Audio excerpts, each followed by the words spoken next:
Osim ljudi, danas ću pokazati top 5 igrica za slabije telefone. Hajde da počnemo.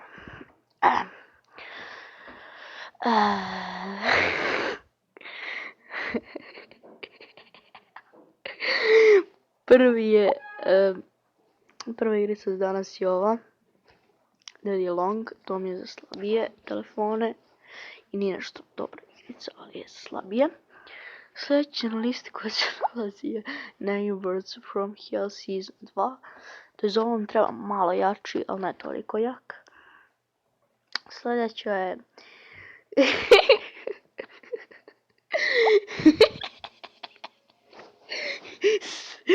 Ovo Pusing Drop. Ovo je za crtanje i za pisanje. Neku loptu trebalo verete, ovo je vrlo zanimljiva igrica. A ne troši puno. Sljedeća igrica je Spider Trouble. Prošli smo 3. Treba sa paukom da se igrate. Držat ćete žvaku sa njim.